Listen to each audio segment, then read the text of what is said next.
ഒരു 20-നും 30-നും വയസ്സിനിടയിൽ പ്രായമുള്ള യുവാക്കൾ സ്ഥിരമായിട്ട് കേൾക്കാറുള്ള കുറച്ച് പരാതികളുണ്ട്.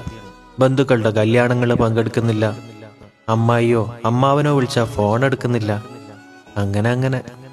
എന്നാൽ ഇവർക്ക് ഫ്രണ്ട്സിൻ്റെ കൂടെ കറങ്ങിയെടുക്കാൻ ഒരുപാട് സമയമുണ്ട്. ശരിയാ? എന്താ കാര്യം? അവിടെ ആരും ജാതക പൊരുത്തം നോക്കാറില്ല, എത്ര സാലറി ഉണ്ടെന്നും ആരും അന്വേഷിക്കാറില്ല.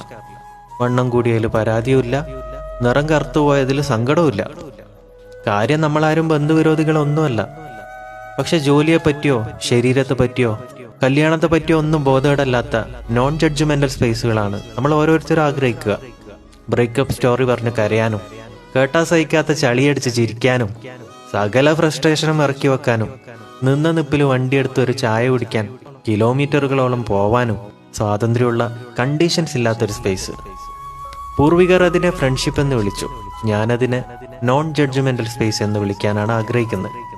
ഇതിനർത്ഥം എല്ലാ ബന്ധുക്കളും ടോക്സിക് ആണെന്നോ എല്ലാ സുഹൃത്തുക്കളും ജഡ്ജ് ചെയ്യാത്തവരാണെന്നോ ഒന്നുമല്ല. ഒന്ന് പൊട്ടിക്കരഞ്ഞ എൻ്റെ അഭിമാനം ചോർന്നു പോകുമെന്നോ, തുറന്നു പറച്ചിലുകൾ നടത്തിയ അവരെന്ത് വിചാരിക്കുമെന്നോ ഭയക്കാതെ, മുൻവിധികളില്ലാതെ നമ്മളെ അഡോപ്റ്റ് ചെയ്യങ്ങള്, മൂക്കത്ത് വിരൽ വെക്കാതെ മനുഷ്യനെ മനുഷ്യനായി കാണുന്ന പൊളിറ്റിക്കലി കറക്റ്റഡായ ഇടങ്ങൾ. അതാ ഞാൻ പറഞ്ഞ ഈ ഫ്രണ്ട്ഷിപ്പ്.